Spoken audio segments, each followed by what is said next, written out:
नमो भगवते तस्मै कृष्णाद्भुतकर्मणे रूपनां विवेदन जगत कीरतीयो यतः सच्चिदानन्दरूपाय विश्वभूतपत्यादिहेतवे तापत्रय विनाशाय श्रीकृष्णाय वयं नुमः।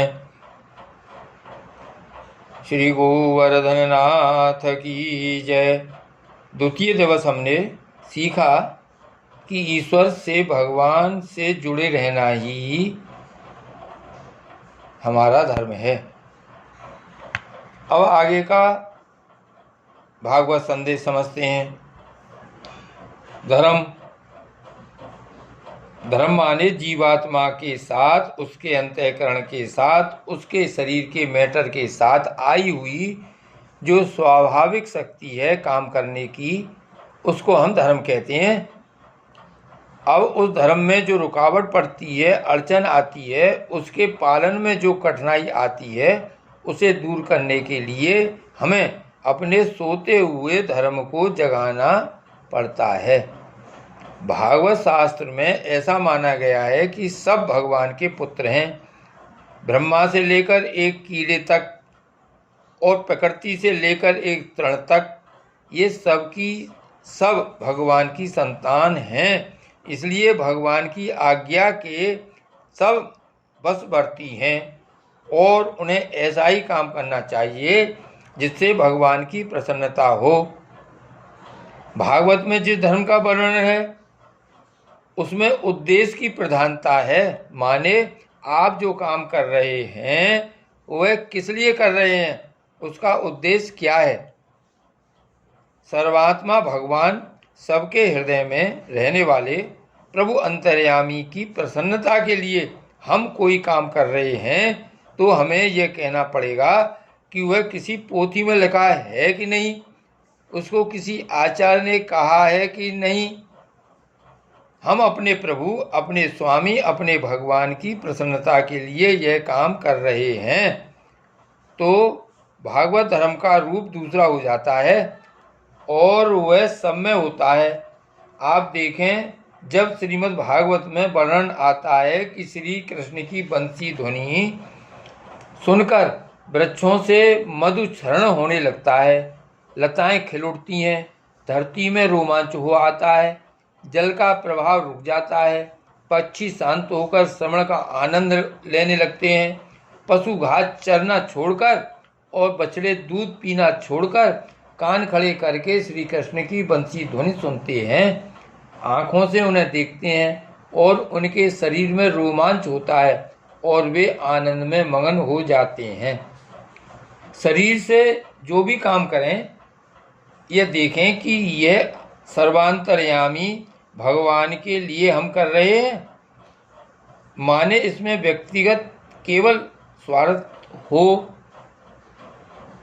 यह भी हो, परंतु भगवान के साथ हो, जो सब प्राणियों के हृदय में विराजमान है, उन भगवान के प्रतिकूल न हो, किसी प्राणी के प्रतिकूल न करें।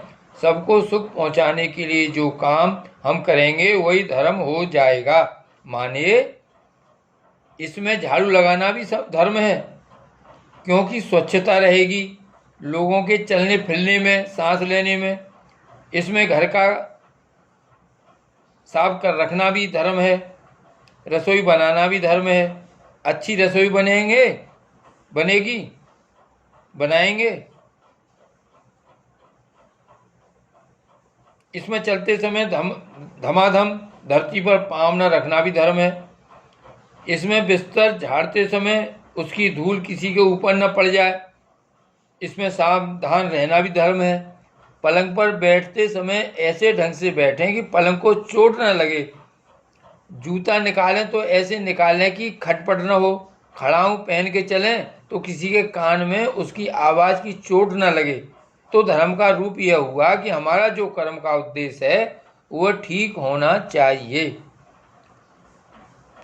श्रीमद् भागवत जो है वह हमारे समग्र जीवन को, संपूर्ण जीवन को ही धर्म बनाने के लिए है।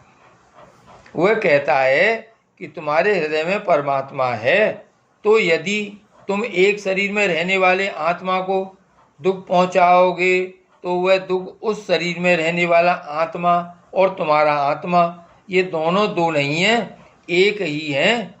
तो जिसको तुम दुख पहुंचाओगे उसको जो दुख पहुंचेगा वह दुख पहुंचाने वाले को भी वही दुख पहुंचेगा, क्योंकि दोनों में एकता ही है, दोनों एक ही हैं, दोनों में एक भगवान है। इसलिए भागवत धर्म का स्वरूप जो है वह और धर्मों से थोड़ा निराला है। तो शरीर से जो करें, वाणी से जो बोलें, मन से जो सोचें, इंद्रियों से जो ग्रहण करें और बुद्धि से जो विचार करें और जिस बात का आह्वान करके करें और जैसी अपनी आदत डालें उसमें यह बात ध्यान रखकर करें कि सबके हृदय में एक ही परमेश्वर है और हम अपना यह कर्म उसी को समर्पित करते हैं।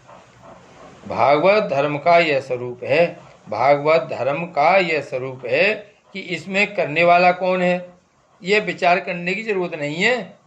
और कर्म छोटा है कि बड़ा है, ब्राह्मण वेद पाठ कर रहा है, भंगी झाड़ू लगा रहा है, यह विचार करने की जरूरत नहीं है।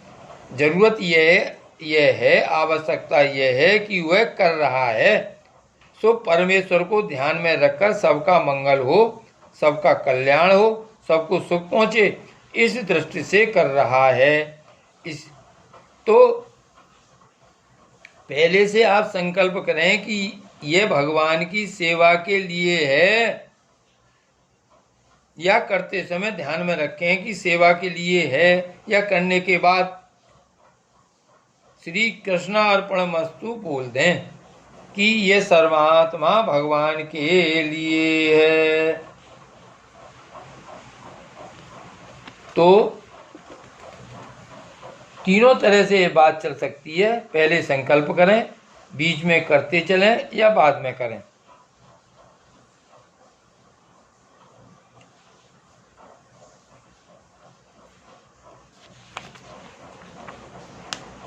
मुक्ति, भागवत जी में मुक्ति का क्या अर्थ है कि जो हमारी क्रिया पर, हमारी बुद्धि पर, हमारे भाव पर पर्दा पड़ा हुआ है उसको धर्म दूर करता जाता है।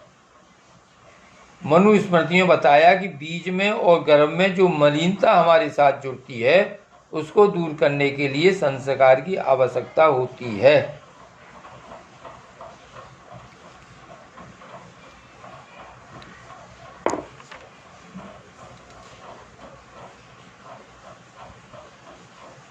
तो धर्म जो पालन किया जाता है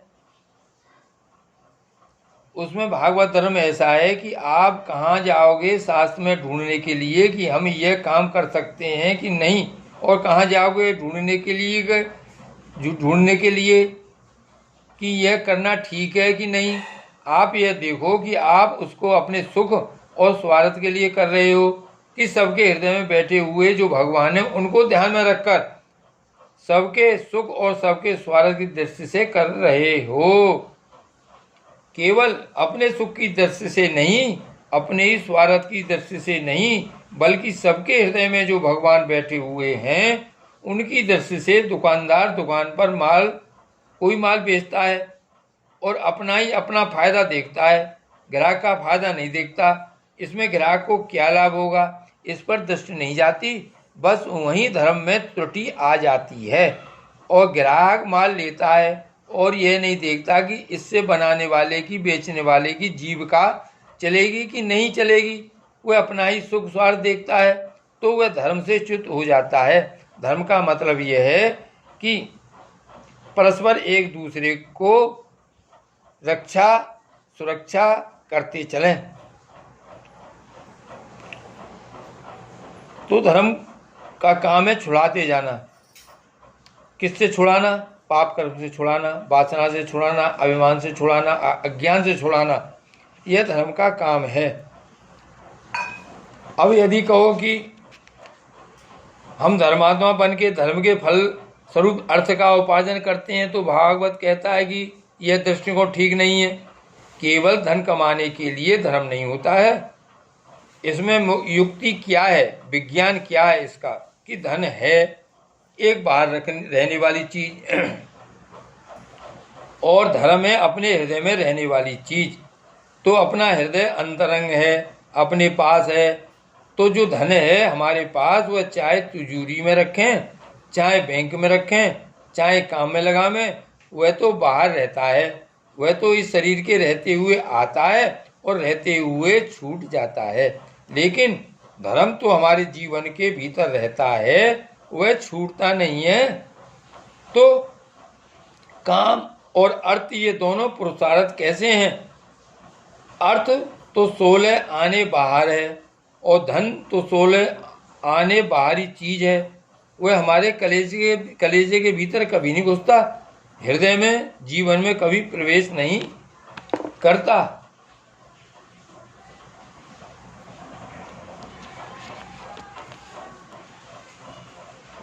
धन का फल क्या है? धन का फल है सबके लिए सुविधा जुटाना।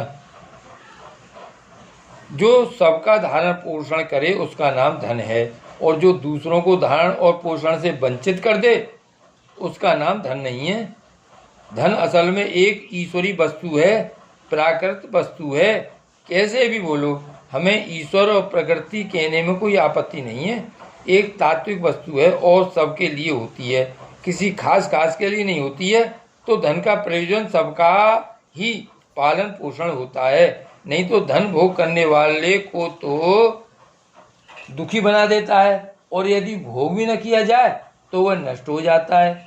उसकी गति यही है। धन की 3 गति हैं, दूसरे के काम आवे, अथवा स्वयं भोग करें, अथवा नाश हो जाए। तो जो न देता है और न अपने उपयोग में लाता है उसका धन नष्ट हो जाता है। जितना हम भोजन करते हैं वो हमारे दांत को कमजोर करता है, आंतड़ियों को कमजोर करता है, स्वास्थ्य को कमजोर करता है। जितना अधिक भोजन करेंगे वह केवल रोटी और चावल ही चबाया नहीं जाएगा, वह हमको भी चबाएगा।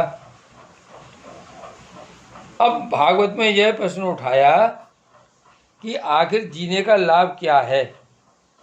जीने का अर्थ यह है कि जो जीवन का परमार्थ स्वरूप है, असलियत है, असल जीवन है, अपने आप को जाना जाए। यह जो जीवन प्राप्त हुआ है वह अंधेरे में भटकने के लिए नहीं है। यह तो जीवन प्राप्त हुआ है केवल हम बिजली का प्रकाश देख लें या सूर्य चंद्रमा का प्रकाश देख लें, यह नहीं, बल्कि हम उस प्रकाश को देखें जो हमारी आँखों में से झांकता है बाहर, जो हमारे कानों में होकर बाहर का शब्द सुनता है, जो हमारी त्वचा में रहकर बाहर का स्पर्श करता है, जो हमारी जीभ के भीतर रहकर बोलता है।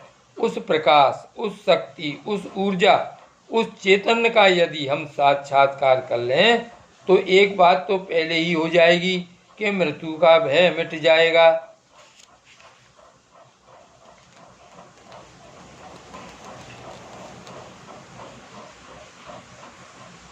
श्रीमद् भागवत रूप जो शीशा है उसमें अपने आप को देखते रहें, तोलते रहें, और अपने अंदर जो मैल लगी हुई दिखे उसको दूर कर दें। तो जीवस तत्व जिज्ञासा, जीने का अभिप्राय यह है कि हम असलियत को समझें, सत्य को समझें, परमार्थ को समझें। एक बात तो यह होगी कि आप बिल्कुल निर्भय हो जाएंगे। निश्चय ही आपको नरक का, स्वर्ग का, पाप का, पुण्य का, सुख का, दुख का जो द्वंद्व लगा हुआ है अपने जीवन में, अपने का, पराये का, ये सारी दुविधाएं आपके जीवन से दूर हो जाएंगी। और फिर यह बात नहीं रहेगी कि ये हमारी समझ में नहीं आता, सब आपकी समझ में बिल्कुल करामलवत, जैसे अपनी हथेली पर निर्मल जल रखा हो या आंवला रखा हो और उसको आप पहचानते हैं, वैसे आप सारी सृष्टि के रहस्य को समझ जाएंगे। निर्भयता और समझ आ जाएगी। यह बात भी ध्यान में रखने लायक है। अच्छा श्रवण के बिना सामने जो चीज है उसका यदि नाम न बताया जाए तो आप नहीं पहचान सकेंगे। अच्छा, अपने माँ बाप को भी बिना बताए नहीं पहचान सकते, पिता को भी माँ बताकर ही पहचान कराती है। तो ऐसी स्थिति में अपने आत्मा के बारे में, ईश्वर के बारे में यदि हम पहचान कराना है तो श्रवण करना होगा। यह श्रीमद् भागवत में कहा है। केवल शब्दों का भेद है, भाषा का भेद है, केवल उच्चारण का भेद है।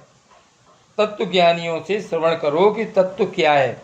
देखो, तत्व और त्वय दोनों को अलग करके देखो। तत्व त्वम, जो वह है वही तुम हो, और जो तुम हो वही वह है। तत्व अर्थ शब्द का अर्थ ही यह होता है कि वह और मैं, ये दोनों तत्व माने वह और त्वम माने तुम। वह और तुम दोनों अलग अलग नहीं हैं, एक ही हैं। तत्व शब्द का अर्थ यह होता है कि कोई नाम नहीं, अलग अलग नाम नहीं, अलग अलग रूप नहीं, अलग अलग आकृति नहीं, अलग अलग क्रिया नहीं। एक ही वह वस्तु है जो संपूर्ण नाम रूप आकृति के रूप में प्रकट हो रही है। तो श्रीमद् भागवत के सिद्धांत की दृष्टि से हम जब विचार करते हैं तो ऐसा ज्ञान, ऐसा अनुभव जिसमें अहम और इदम का भेद न हो, जो यह है वह अलग न हो और जो मैं हूँ वह भी अलग न हो। ऐसा ज्ञान जिसमें मैं और यह दोनों एक हो जाते हैं, उसमें किसी प्रकार का दुख नहीं है, पाप पूर्ण नहीं है, उसमें बंधन नहीं है, उसमें आना जाना नहीं है। ऐसा यह शुद्ध मुक्त तत्व है। भागवत की युक्ति मरने के बाद नहीं मिलती, वह तो जीवन के आरंभ में ही प्राप्त हो जाती है।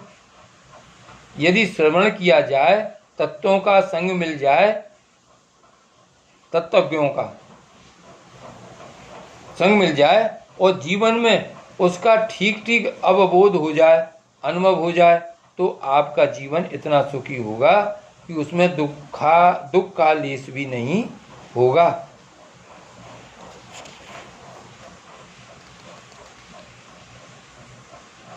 तो ये जो अपने आत्मा का ज्ञान है, इसमें तो हीनता का बोध है न कि यह नहीं कर सकता हूँ, मेरे पास यह नहीं है, मैं ये नहीं जानता हूँ, मेरे मन में यह है दोष है। अपनी हीनता को मत देखिए, अपनी संपूर्णता को देखिए कि आपके अंदर क्या पूर्ण है।